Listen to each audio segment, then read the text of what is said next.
Well, welcome back, everybody, to the Roofer2Roofer podcast. My name is Allie Baston, and I am the new head of partnerships here at ProLine and your new host at Roofer2Roofer. Thanks so much for having me. Super excited about this, and we'll jump right into it. Our first question: what are some things roofing companies do that are actually unethical? All right, stop. I'll give this one to you. I'm starting, huh? Absolutely. Yeah, no, I believe taking large deposits is not the best thing. And there's going to be some guys here that disagree with me, but I don't like taking a big deposit from people.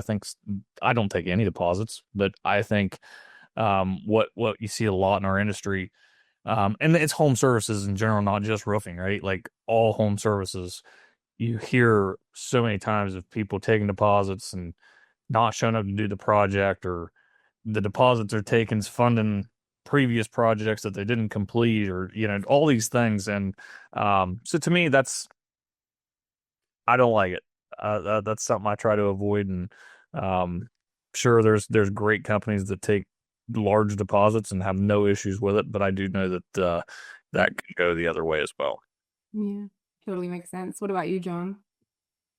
I mean, I can agree with a lot of what Scott said on that front as far as deposits. Like, I too don't take deposits, and it's really only burned me like one or two times where people have backed out of contracts afterwards, right? But I mean, I think Dimitri just did a great um interview with the gentleman who worked for a company where they were basically taught to create damage in things. And despite Florida being a storm market, you don't really go after the insurance side of this industry down here. And honestly, I mean, I would love to see that kind of thing go away.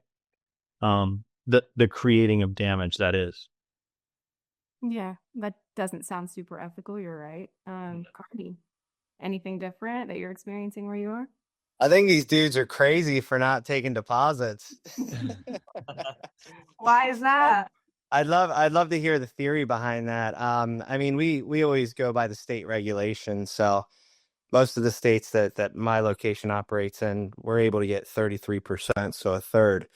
And I couldn't imagine not getting deposits, especially with cash flow and stuff like that once you start doing insurance claims. The problem, though, is most contractors don't know how to separate their personal finances from their business finances, and their books and records are in complete disarray 99% of the time. So that leads to them having poor, proper management of funds. And then you hear about these horror stories where people take deposits, or it might be the first insurance check and then never get any of the work done because they robbed Peter to pay Paul. So I understand why it creates an issue in our industry, but I don't think the issue is gathering deposits. I think it's a financial literacy issue more than anything.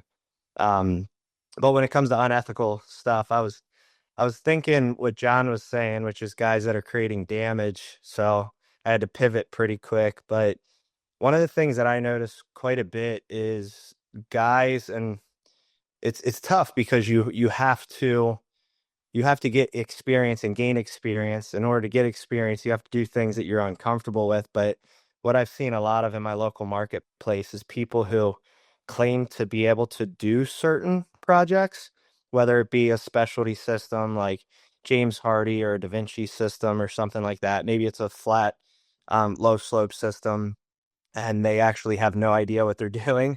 And they have told the customer otherwise, and then we get called out and we look at it, and clearly the crew or whoever did the work had no idea what they were doing. So it is kind of a fine line of, hey, we all start with one roof or one siding project, and we have to start somewhere, but you want to make sure that the crews that you're hiring, and you at least have a decent knowledge base before you take somebody's money and try to perform on that work, because that's that customer's house, that's their hard-earned money, and they deserve what they paid for. Yeah. Since Carney called Scott and I both crazy here, let me jump in one at a time. No, you're fine. So I have run into situations where customers have paid contractors and they've just skated off with the money and they never saw them again, right? So in regard to that, it's more of a trust factor thing, right? Why do I need their money when I haven't even done anything yet, right? So just the trust factor standpoint alone is just kind of why I don't do it on regular shingle roof replacements. Now, special order materials, like deposits are definitely a requirement for us. But if it's just shingles, all I got to do is call my supplier and be like, hey, I don't need that anymore. We're good. Mm-hmm. Now, are you quick to go ahead and do like a draw payment? Or do you just fund the whole thing? For shingle? Yeah. Yeah, I just fund the whole thing.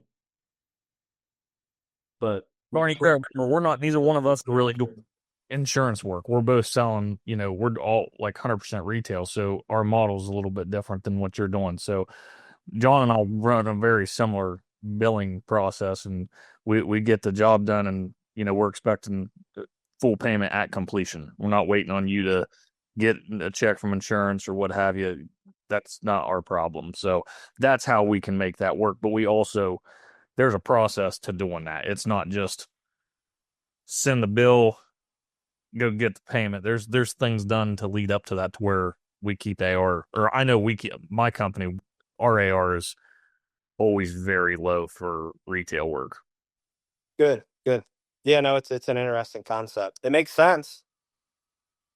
There's a strategy side to it. Is my mic working? Yeah. Okay. There's a strategy side, and then there's I personally don't see a big ethical concern with taking deposits as long as you're actually completing the work on the back end. But the strategy is like, can you, by foregoing that upfront cash flow, can you have a higher trust factor that leads to a higher close rate? And so I think that's, so like John, you're saying that you have been burned before, but then you take those situations where you're burned, you take your losses there, and it's like, how many sales did you sell that you otherwise would not have had, right? Is that the So the only burning that I've ever received from it is, another contractor came behind me and they were like, that's not a real contract if there's been no exchange of money, right? So I've lost a deal or two over the years from that, but have I really lost anything aside from somebody that I probably shouldn't have worked with anyway? Not really. It's interesting. You're removing that fear factor for the customer to not move forward. You're making it, well, one thing that we always talk about over here is we try to make it easy for customers to buy. And what you're doing is you're making it incredibly easy for them to make a buying decision, because you're removing the risk from them and then putting all that risk on you as the contractor. Yeah, can we edit that part out? Like, Scott and I don't need the secrets getting out there, man. Listen, one last piece to that though is what you said. We close way more deals at the table. They don't have to go get a checkbook. They don't have to go move money around. No, you can just sign right here. We're done.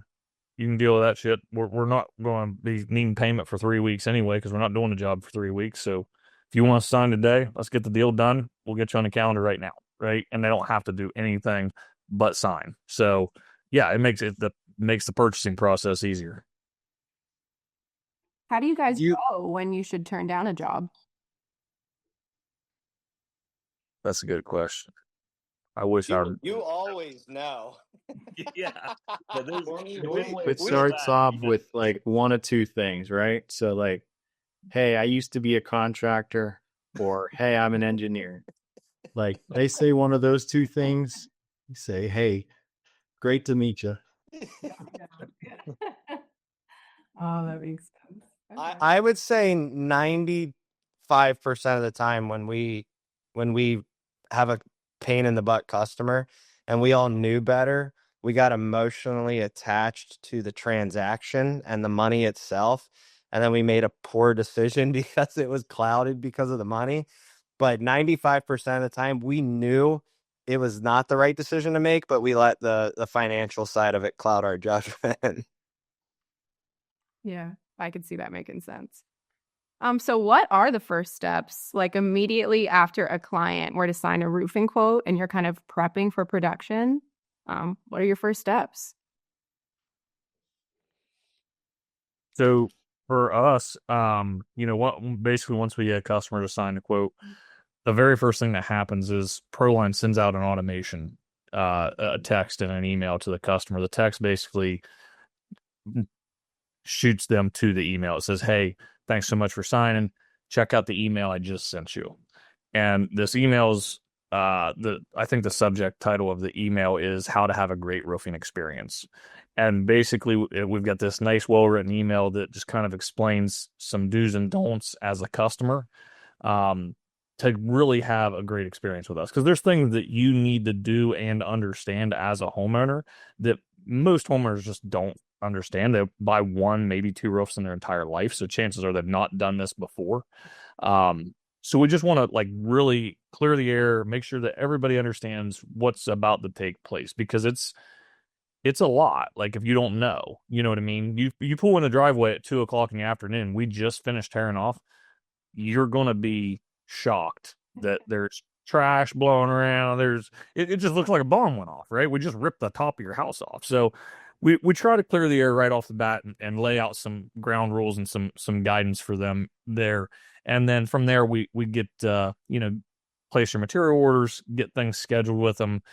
We don't use a production calendar at all. We use zero production scheduling. We work off of a production queue. So it's first come, first serve. We give our customers a ballpark time frame. Like you're probably about 3 to 4 weeks, right? So that's kind of their time frame. Part of our process is we try to touch base with them the week before, and that's when we schedule delivery for their install. And then we tell them at that point, we're going to give you a 24-hour heads up before we come to your job. We deal with such crazy weather in my area. That's just the best we can do consistently. If we try to do any better than that, we miss the mark, and it just doesn't usually go well. So that's how we get to the production. Yeah, I would kind of follow that up with aside from the communication side of things, right? Having those details, like those finer details, looked at by more than just the actual estimator. So before those materials ever get sent to our suppliers and things, just making sure that everything that needs to be there is actually there. And then, as that job moves into production and things, like having a checks and balances system, like as the materials are delivered, ensuring that the right number of bundles are there, ensuring that the whatever material that they ordered is the right color that they ordered, just quality control is kind of what takes over after that. Yeah, that makes sense. What about you, Carney? Anything? Yeah, everything that these guys are saying is pretty in sync with what we do. The big thing is just setting clear expectations with the property owner. And to Scott's point, like there's trash. It's if the wind picks up, it can get pretty messy. Like we try to let them know, like, hey, it might look like a bomb goes off, but I promise when we're done, we'll have this place looking nice and clean. So just setting clear expectations with people. We have a full-time production manager. We have quite a few layers here. So after our team executes the agreement, we actually have our production manager that looks at everything, takes a look at the measurements, looks at what was sold to the customer, verifies it. We run a full-blown projection on that, like a profit and loss projection, so that we have a good indication as to how much money we're going to make on it. If there's any adjustments that need to be made or anything, we'll do that. And then one of the big steps that I put in about 2 years ago is if the material order is over $10,000, we bid it out. So anytime that material invoice is going to be relative or over $10,000, we go to all the big boys, ABC, QXO, SRS, and we get them to bid on that, because if there's a 5 to 10% swing, you're looking at $500 to $1,000, and you do that 50, 100 times in a calendar year on some of those larger projects, you're talking about somebody's whole salary that you're recouping. Yeah, absolutely. Makes perfect sense. I haven't seen any questions come in from the audience just yet. So please know we would love to have those. Send them in as soon as they pop into your brain. Otherwise, I'm just going to kind of keep rolling with the ones that I have queued up here. So with that, last question, how do you communicate to prospects when you guys are getting busy and might be too covered up, well, without losing them altogether? We have never done that. We've never got too busy. You just keep them coming. We work really hard. Like this year was a very good year for us, and we saw quite a bit more business than we did last year. And our backlog, like we had about, actually I think we're still close to it. We're still holding around like 100 projects in production right now. And at one point it was at like 115. That's probably the highest we've ever had it for us. But so what we do is we just bring on more labor. Like, okay, we got more work, we're gonna run more guys. So, I mean, that's kind of the huge selling point in working with subcontract crews. And I know that there's different opinions and things on that, but at the end of the day, I'm able to take care of a lot more homeowners and make sure that they get a great service and a great installation at a really fair price for said service. Where I know a lot of my competitors, that even some of them that do have in-house crews, they're not doing the things that we're going to do, like taking care of the homeowner, making sure that they get a full roof system put on. I've got a guy trying to have me, he has in-house labor in my market. He's wanting me to come put some roofs on for him. He doesn't even put ice and water shield anywhere on the roof, and where I live, you have to, that is code. So it's like, my point is, I would rather know that I can take care of homeowners by using subcontract labor, and I can get to them in a timely manner. So yeah, that's what we do. We just keep adding labor. Yeah, I think that makes We've been working pretty closely with Blue Collar Media Group and Patrick Carr. Basically, every step of our process has a video associated with it, with what to expect, whether it be from their inspection to their install to whatever. But then, like, we've been getting really, really detailed with some of the automation that actually go out to people and things to keep them in the loop and stay in constant communication with them. Like I've changed up the timings of, like, especially when a new lead comes in, like they're getting blasted the next day at 3 different points throughout that same day. They're getting one right before they get into work, they're getting one over their lunch break, and they're getting one after they should be home from work, right? But in regard to installations and things like that, like a lot of people see like a wall of text. They don't want to read it. It's so much easier just to watch a video. And whether they click on the link that's sent to them in text, or if they look at their email and like want to watch the video there, like video has been a game changer for us as far as communication goes.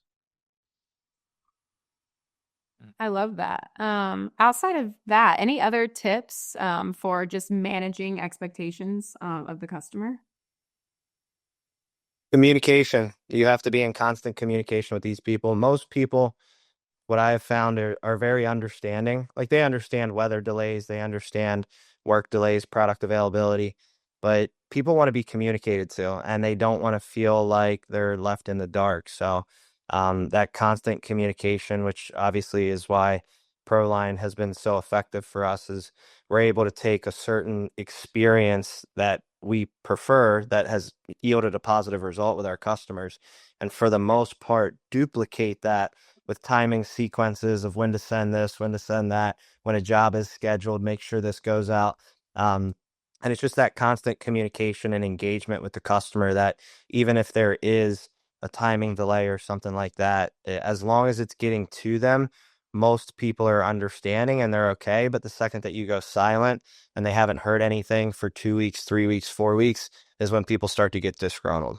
Yeah, I think that makes perfect sense. We're all adults. Use your words. Let people know if you're unable to show up or if things change. So I think that makes sense. Here's how roofers make it home for dinner every single night without losing a single sale, even when they're one-man shows. Automate your communication with ProLine, the only communication-first CRM for roofers. Because when you fix your communication, you'll sell more jobs. Your weekends will smell more like sunscreen and backyard barbecues than that crappy gas station coffee. And all you got to do is ask these roofers. Before we had about 200% growth, and I attribute that to incorporating ProLine. But just with one automation, I was able to get 25 Google reviews. It's been absolutely insane how quickly we were able to grow. Now, ProLine's not going to win the beauty pageant, but it will save your Saturday. Now, back to the show. As a roofing business owner, is building a personal brand important? No. You're laughing. Why? It's not at all. Hey, listen, I think it's a person. I think it is if you're selling. But for me, I want my face off of it. I don't want Scott Tebay to be the face of Rain Stoppers. And I want all the people that are on my team that are meeting with homeowners. I don't meet with homeowners. That's not my job. That's not what I do. Not to say I won't or can't. That's just not my daily job. There's no sense in my face being the brand. All my team, they need to be the brand. So I do push on my guys to build personal brands. And some of them are excellent at it. Some of them are. It's easy to tell which ones are good at it because they pull a lot of their own leads, so but for me to go build a personal brand around me, it's not really going to support the guys that work for me. So yeah, that's my take on it. Yeah, in regard to a brand and whatnot, like I get walked up to all the time because people are just seeing our advertisements and just our brand awareness and but I think the most rewarding thing for me in regard to like people recognizing our brand at this point is just like how much of my team is actually getting involved in that. A lot of them have started getting involved in creating their own shorts and reels and things. And like we have fun with some of it too, I mean, Franklin's been a huge factor in that. And like he's really kind of stepped into the role of being like the face of the company, in my absence and whatnot. And but man, having fun with that and like letting people know what you're all about as far as, we as a company and just getting people to laugh. I mean, that's going to be memorable to them, and they're going to like whenever they actually need a roofing company, like that brand awareness is so important. Yeah, no, I think that makes sense. Any other thoughts? Carney has a personal brand. Yeah, I don't. I hate social media. I wish I didn't have to have it. The only reason I have it is for work. But I mean, I think it depends on the individual. Like, my face is on everything. My face is on billboards. It's all over the place. And I think it just depends. Like, if you're not very well spoken or you don't like to be in the spotlight, then yeah, it's probably not for you. But I do agree with everything that Scott said, which is the sales guys, the guys that are communicating, they're out in the marketplace. Those guys need to create their own personal brand, and they need everybody to know who they are and what they do. But like I'd say I have a lot of influence at a local level within my local community. So like everybody knows exactly who I am and what I do. There's no doubt about it. If you follow me on social media, if you're a friend of mine, if you're a friend of a friend of a friend of Carney's, like, who I am and what I do. I've made it very known over the last 8 years of doing this, what I do. But I think it just depends on the individual. Building a personal brand in 2025, it's ridiculously powerful. I mean, my wife has over 200,000 followers on social media, and what she can do with that platform is insane. She sold $40,000 worth of microwavable meals like in 30 days one time. So it's having a personal brand. It's a way to attract talent. It's a way to get people who want to come work for you. Everybody, I'm sure they know who Andy Elliott is. The reason that people go and work at the Elliott Group is because they want to be like Andy Elliott. So I think it takes the right person that wants to do that and wants to be in the limelight. But I don't think there's plenty of billionaires that created massive organizations that are faceless and nobody knows who the owner is. So I don't think that it's a measure of success in any way, shape, or form. I think it just depends on whether that's something that you're interested in doing at the same time or not. Yeah. So how do you balance that? How do you balance scaling and growing your business and maintaining a professional brand outwardly? I think somebody was about to say something before you started talking. I was just gonna say, I think John Starry wanted to be like Andy Elliott. That's what I heard. I don't want to be like Andy Elliott at all. This is what I I heard, did hear somebody could like knock me out without breaking a sweat though the other week. So some anonymous poster said something like that. I just went fishing with Scott and I don't know. He didn't want me. John and I just got off a boat together. Oh yeah. Yeah, we were out fishing. Oh, I didn't. Wait, you guys are in the same place right now? Are you in Florida? I'm in Tampa. Yeah. Oh, you're in Tampa. 3 of us on the call are in Tampa. Look at that. Nice. This has become a Tampa event. Ari and I are on the outside now. That's all right. We'll be in North Carolina in 2 days. Yes, we will. Yes, we will. Cool. Sorry, Allie. Get us back on track. You're good. No worries. I was just asking how you balance both, how you balance growing and scaling your roofing business and maintaining that brand outwardly on social media. Man, For me, it's about good. I was gonna say, for me, it's about dollars and cents. Like if one is creating more revenue and more opportunity than the other one, like double down on that. Once again, I think both are incredibly powerful, but like I'm not gonna.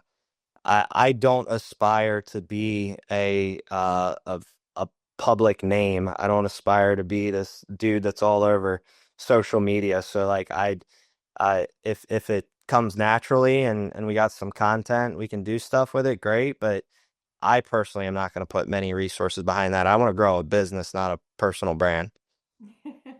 Heard that. Anybody else have any other feedback? No, I think some of the most successful people in this business are the ones that kind of keep their heads down and stay humble. And it's not always the people that are the loudest on social media platforms that people should really be listening to and dialing into, you know? I mean, I'm in a room here with 2 awesome dudes that run great roofing companies. So. And I'm just a mediocre guy. Really very boisterous online at all. Yeah, gotcha. Okay, cool. So I guess my next question would be then, what is the most cost-effective way to advertise for a small roofing business? Knocking on doors. It's free. It's the gas that it takes to get there. I have tried every marketing agency, every marketing channel. I've spent millions of dollars in the last 8 years, and they all suck. Nothing even comes in remotely close to the return that you get on knocking on doors. Nobody wants to hear it. Nobody wants to believe it. Everybody wants to put their money in some engine and see this massive return.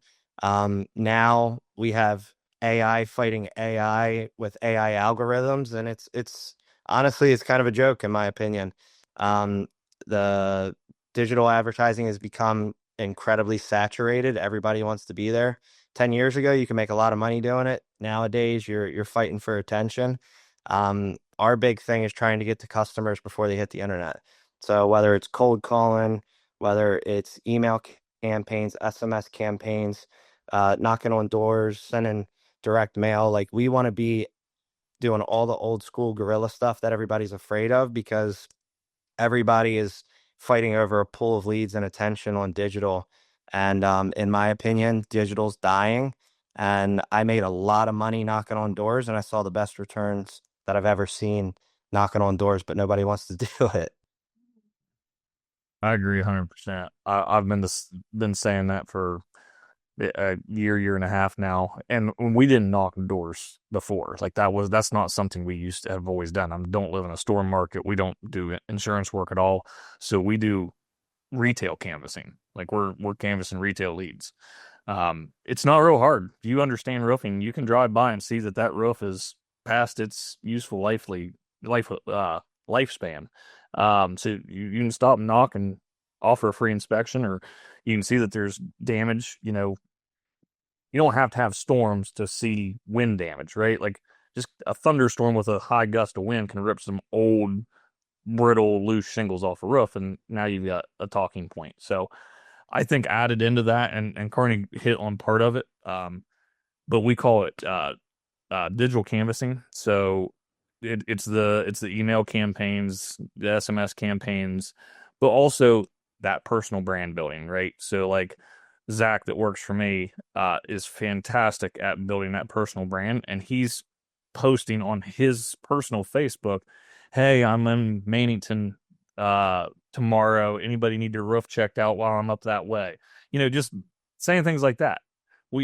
That's looking for referrals. That's all that is. That's canvassing for referrals on Facebook through your local network. So, and that costs zero, not even gas, you know, so you really, really have some good opportunities there. With retail canvassing, I will say it doesn't work well in just a cold neighborhood. That is one major difference, I would say. So if we just go into a neighborhood that we've never worked in before, or haven't been working there, you know, haven't worked there for 3 months, whatever, we're dead in the water. We're not going to have any success. We have success canvassing in neighborhoods we're working in, or recently worked in, or about to work in. We've got some signage in yards in that neighborhood already. So those are the big ones for us. Actually, I was telling John today, the only two paid things I'm doing now is Google LSA and Thumbtack. And the only reason I'll never not do those is because I pay per qualified lead. And if it's not qualified, I can dispute it and get my money back. If so, I'll never turn those off. For $70 a lead, I'm going to leave those on year round every day, as many as they want to send me. But that's the only two things I pay for right now. I think people missed on a big one that, you know, doesn't really cost anything. But it is a digital front though, but just highly optimized Google business profiles and things, right? They don't cost anything, you know, and if you spend the time to actually set them up appropriately, they can be a huge moneymaker for you. And honestly, I mean, the more of those you end up getting, you know, the more leads you're going to get. But on a retail front, down here in Florida, like it's a little crazy as far as door knocking and things like that goes, because like the insurance industry, or the storm damage side of this industry down here is it's definitely not what it used to be like 10 years ago or even 5 years ago. It's shifted so much, and homeowners down here are so aware of people that have been taken advantage of by that all too many of them are very skeptical of somebody coming and knocking at their door, right? But we have a really, really good job site presentation where, you know, we have flags out in the yard, we have yard signs up, we have catch-all up, and, you know, we have an on-site site supervisor that's, you know, ensuring that everything that the crew needs is there, and they're out there talking to the neighbors and making them aware that, hey, like if anything blows over here, if you guys need us to move a vehicle, like give me a call personally. I don't want you having to clean up after us. Like just having that kind of presence has led into additional business and stuff for us.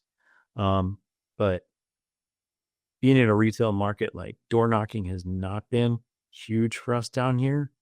But it does definitely open up the doors for some conversations for future business for us.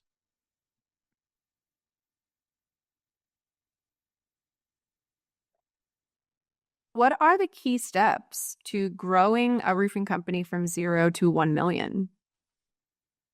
Oh man, you just got to get up. You just got to get out of bed, man. That's the easy one.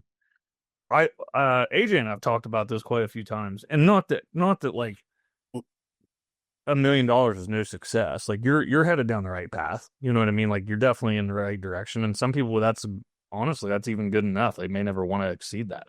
That's cool too. But I believe, like, I started my business 11 years ago. Back then, to do $1 million worth of business, that was like you made it, right? Like you kind of got there. Like that was like a threshold. But a roof was $5,000. You know, today a roof's $15,000. So I said about a year and a half, 2 years ago, that 2 million I thought was kind of the new threshold. I think maybe today 3 is the new threshold, because I believe myself I could answer the phones, run the production team, sell all the work, and be the business owner. I could wear every single hat and do $3 million. I could wear every single hat, other than maybe like bookkeeping, which shit, I didn't do my bookkeeping on day one. So, and I'll never do it. But yeah, I mean, I think that's kind of the new threshold. But I think to get to $1 million, it's just hustle, baby. Get out there, like Carney said, knock some doors. Your first million, you're really, really counting on friends and family, you know, to help kind of put the word out. I remember when we started our business, I won every damn thing that all those community things, like this newspaper, best of this area, best of this. A lot, and most of these I'm talking are digital platform places, but everybody's cheering you on when you're early, right? Like all your friends, all the family, they're all cheering you on. Hell, nobody nominates me for that stuff anymore, because they're like, oh, you gotta feed us. You know what I mean? He's past that now. But back in the day, everybody's cheering for you. So you need to count on that, and you need to, you know, make the best of that. So when we were winning that stuff, we're posting it everywhere. We're talking about it all the time. We're making sure we bring it up at sales appointment, whatever we can do to, you know, really try to feel like we're established, right? And yeah, we didn't spend money on advertising. We were just putting ourselves out there in the community, talking to people, trying to let as many people know, just basic Facebook stuff. We would boost posts. If I had an extra $50, I'd boost one of my Facebook posts to try to get a couple leads off of it or something. It's not hard to hit that $1 million mark. You just got to hustle a little bit. Well, I'm sure that's good to hear for any of our listeners that might be just starting out or trying to figure out how to get into it. So I think that's good advice. Let's say there is a one-man company out there. Can he charge less to be more competitive? Absolutely. That's how you're going to win. I mean, I don't care what anybody says about these throat cutters. I was the throat cutter, man. Like, I cut everybody's throat. I didn't care who I was bidding against. I was going to be half their price because I could afford it. I didn't need to make that much money. I didn't need to charge what they were charging. I had no overhead. I drove an old, crappy F-150 with a ladder rack in the bed, and yeah, I didn't have overhead. So why do I need to charge, you know, $300 a square? I charge $175, and also every damn one I go to. That's how I made a reputation. People got to, and I did a good job. It's not like I did a bad job. So my quality of work spoke for itself, and my price was better than everybody else's. Guess what? The phone rings more. That's just the way it is. Once my phone started ringing enough that I didn't need that many jobs, then my prices started getting more competitive. Now I'm pricing with all the other guys. Yeah, we always say something, and usually this is like commercial projects when we got like a newer location that's trying to get competitive with low slope or some type of larger commercial complex. I always say there's a price to pay to add something to your portfolio. So in the early days, to Scott's point, you can't compete. You can't compete with a master elite contractor or select shingle master with certainty. You don't have the credentials or the volume to be able to even get the credentials. So when you got people coming in offering a 25-year workmanship warranty backed by the manufacturer, you can't compete with that. So the only thing that you can really compete with is price. And then eventually you win enough business that you start to get referrals, you can start to creep that price up. I'm in complete agreement with Scott. If I had to start over tomorrow, I would make money, but I'd cut everybody's throat because I could. If all I got to do is pay for a bookkeeper and some fuel for my truck, I'll build an incredible reputation as fast as I can, and then once I have that reputation and the referrals, I'll start to increase my price. You don't even got to wear the phone answering hat anymore. Just give that to AI. I would actually say that if we knew what we knew now, AJ, and had tools such as ProLine, imagine how many 5-star reviews I would have had in my first year or two. Because I was doing You're doing everything. right, like I was doing tons of work. Everybody would have gave me a review because it was me. Like I was physically there. They knew me. It was the whole. I think I had 35-star reviews in my first like 5 years of business. I got 30 last week. You know what I mean? Like it's and not really, but you understand what I'm saying. I get 30 a month. I mean, there's definitely months we get 30 plus reviews. So yeah, I mean, we would have been more relevant on SEO quicker. We could have, nowadays you could implement AI for that phone answering. Yeah, there's just so many things now you can do that are pretty inexpensive. That I mean, maybe you can get to $4 or $5 million and still wear all the hats if you're implementing the right technology now. Isn't it crazy to think though that like $1 million in our industry, we have to have one of the only industries that running $1 million company is like nothing. Like it's like the infancy of business in our industry. Because I just saw something on like LinkedIn, and it was Moe's. Do you guys know Moe's, like the Mexican grill? It's kind of like a Chipotle. So their average unit volume, they have like over 500 locations. Their average unit volume is $1.2 million. I just saw it today. And like you would think whoever owns that Moe's, like that's an incredible brand, strong reputation. They got to be making a lot of money. And as roofing contractors, we're like $1 million. I got sales guys that sell over $1 million. It's a crazy industry that we're in. And the ability to build $1 million business is like, it's so attainable for the average person that it's almost unbelievable to think about. Yeah. Absolutely. Anything's possible in the roofing industry. Love to hear it. So what, kind of on the flip side of that, what are the challenges of rebranding a long-standing roofing business? Man, I do it. Go ahead. I was gonna say we do it pretty regularly. We take people that are doing anywhere from 2 million to 250,000 in revenue that sometimes they had a business for a year, or like we rolled up one that was in business for like 25 years before we met them. So like that's a challenging thing when people are very emotionally connected to their name. But um I think a lot of people put a lot of weight in a name, and it's kind of an unnecessary thing because like a really crazy example is like Dick's Sporting Goods. Like their name is literally Dick's, and they created a massive organization. And like what is Nike? Nike's not Nike until they become Nike, and McDonald's is just some dude's last name. So a lot of people, I think, get overly consumed with names and logos. I think it's important to separate yourself. And if you look at, I've seen Scott's logo. I don't know what John's looks like, but almost every roofing contractor has the same freaking logo with different letters. So Look at it, John. So it's I don't know. I think a lot of people put way too much weight and pressure on themselves about the name and the logo and stuff like that. Like just get to work. I mean, I've seen some of the craziest names, the craziest logos, and some of them look absolutely horrendous, but they do a shitload of work every single year. And I think the name and the logo and the branding and all that stuff, for the most part, is irrelevant unless you have an incredibly strong reputation. But a lot of people overvalue the way that the marketplace sees them, and they think that they're something that they're not, unless you've done 10,000 roofs or 10,000 systems in your local marketplace. Your reputation, your logo, your brand, your name probably doesn't mean as much as you think it does. Yeah, good point. Honestly, more about what you've got going on behind the logo, than just what people see. So I think that makes sense. How do you guys handle negative reviews? All of them. Find out what we could have done differently. Find out how we get them to change their mind. Like the only ones that really end up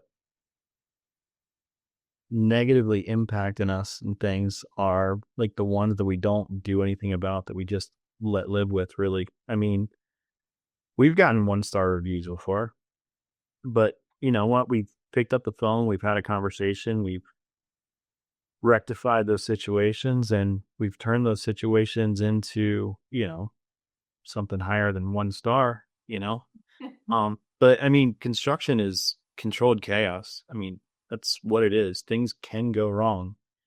And whenever things do go wrong, I mean, you need to show them that you are the company that's actually going to, do the right thing, even, when things don't go right.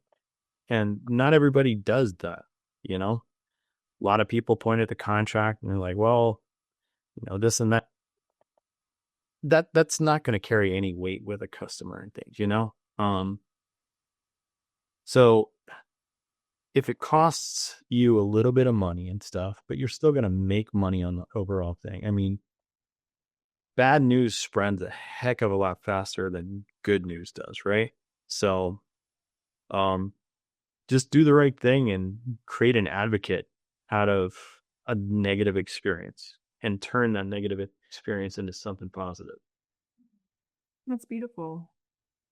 So I actually tore off the wrong roof one time, and I've done it 3 times in my career. Actually, I'm not proud of it.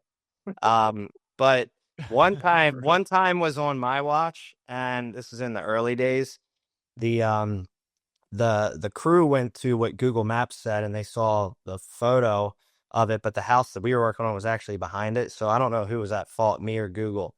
But they tore off the entire back. It was like 12 squares worth of shingles. They stripped it all the way down to the plywood by the time I got to it. And long story short, we buttoned it all up, put the same color back on. We actually upgraded everything. It had tar paper on it. We upgraded all to synthetic underlayments. We put lifetime pipe flashings on it. So we actually gave them a better product. I gave them a warranty on it and stuff like that. And it was really weird. It was awkward, but like it cost me money. We did it. We did the right thing. And then ironically here about 4 or 5 months ago, she called in the office looking for windows. And we're about to sell her like $50,000 or $60,000 worth of Marvin windows. But because I have a relationship with this woman too. So anytime she ever needs anybody that's within the trade, she feels like she can trust me. She picks up the phone, she calls me. She asked me for a plumber. She asked me for a mason the other day, somebody to do interior drywall and stuff like that. So, to John's point, just doing the right thing, you can take a really crappy experience and create a lot of trust, and that trust factor, which if everything goes smooth all the time, like it's easy to look good in that light. But when there's adversity and you have an opportunity to do the right thing, I think that's what people, well, that lady will remember me much more than the person that left me a 5-star review and we did a great job. Absolutely. It's interesting. It doesn't really matter how much you mess up. It's kind of about how you respond to that, and how you recover. So I think that makes perfect sense. Depending on the individual. Yeah, fair enough, right? There are some. There are some. Oh, makes sense though. So what are the best approaches to encourage repeat business from these roofing customers? I know we said just going the extra mile and, if you make a mistake, own up to it and be transparent. Anything else? That's something I really struggle with, actually. So I'm interested to hear what these guys have to say, but we've really been trying to revamp our referral system and things, right? And we've implemented send gifts off after a job's done, handwritten postcards off. But then in addition, I mean, just changing up the automations that go out regarding their particular project. We do 30-day check-ins, ask again for referrals. We should be asking for referrals every time we have the opportunity to actually talk to that person and things. And I think we started turning some knobs to kind of add more of that throughout our process and things, right? But referrals have not been like a huge part of our customer base, and looking forward to hearing what Carney and Scott have to say about this one. I know for me, I would say we're not great at referrals either in the old school sense. But what I've always said, the question's about repeat business, which really isn't referrals. And in roofing, there's only a few ways to get repeat business, and that's work for people that own multiple properties. So something we do well because we're located in everywhere we're at is kind of a college town. So a lot of rentals, a lot of property management companies, things like that, and we target those. I've told this before. We've got one near OU, Ohio University, a big party town. We've got a location there. We have a customer that we did a couple jobs for last year, and this year we've done well over $500,000 just for that one customer, and in all smaller jobs, like 30,000 is probably the biggest, right? So it's not like we did a $300,000 job. It's been a lot of smaller jobs, and the reason is because we take care of them.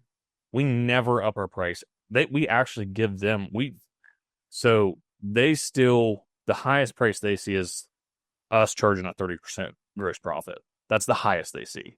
So we take care of them better than anybody else that comes through our door because they don't even bid us out. Like literally the way it works now, because we've kind of built this great relationship, they'll send a text, "Hey Kelton, give me a quote on 123 XYZ." He shoots them a quote. They sign it. Like it's not even when they say get me a quote, that means I need you to go put this roof on. I just need to know how much I got to pay you. Like that, so that's a great relationship to have, and that's ones we target. So that's repeat business. But as far as referrals, I think referrals in the old sense really, in my opinion, don't exist. So the way I look at it is think back to when our parents, were young adults or even our grandparents were young adults. I know my family. I know family history. I'm big into that stuff. There's a bunch of local bars. Men went to work on their way home from their union trade or whatever they're doing. They stopped at the local beer joint. They all had a couple beers, talked to all their buddies from the neighborhood, and then went on home and had dinner, right? So there's a lot of like real life human interaction happening. We don't have that today. Like we don't hang out. Like this is it right here. You're looking at it. There isn't like going down to the beer joint to drink 4 beers and then go home to the wife and kids. That just maybe once a year. Like that just doesn't happen. You just don't do that. So there's not going to be that referral in that sense. But today I believe that's what social media is. I believe social media is a referral platform. So if you can get people to share your post, that's a referral. Like that's not a social media lead. That's a referral. If someone's sharing your stuff on Facebook, that's what they're doing. They're referring you. So I think the goal is working to get customers, friends, followers, whatever, to be active on your social channels. That will create referral business.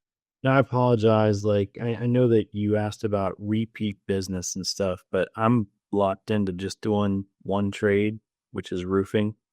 So I can't really speak to repeat business from the same customer because we are only roofing.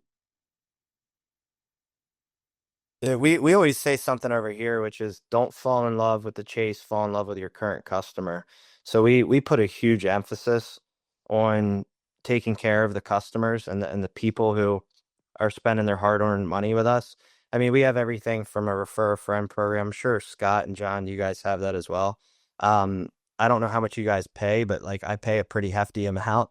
When I looked at our cost per acquisition and I realized that it was like $750, meaning it was costing me $750 to acquire a customer, I started looking at that and saying, well, shit, if I can pay a actual warm-bodied human, somebody who is giving me business, I'd rather give that to a past customer, a friend, a family member, than give it to a marketing agency or Angie or Networks or LSA, like Scott was mentioning earlier. So for us, it was about increasing that refer a friend program and that dollar amount to something that had more teeth, that was much more than just like $100 or $200. I mean, you start increasing it to 500, 750, 1,000, like that changes the game real quick because you're already spending that money to acquire a customer. And it's not a net negative to you in any way, shape, or form because you acquired a customer. So the only way that you're paying it out is if you're getting paid. So one of the big things that we did was we increased that refer a friend dollar amount to a pretty substantial amount. And that seems to have helped a lot. We do gifts. Everybody that finishes or everybody that gets to the paid in full stage with us, we send them a custom box with brownies and cookies, a piece of direct mail that gets sent out to them. Any project over $10,000, you get enrolled in 4 different gifts. You can get a Yeti, a pizza oven, a Blackstone, and a Traeger grill. So they have 4 different things that they can pick from.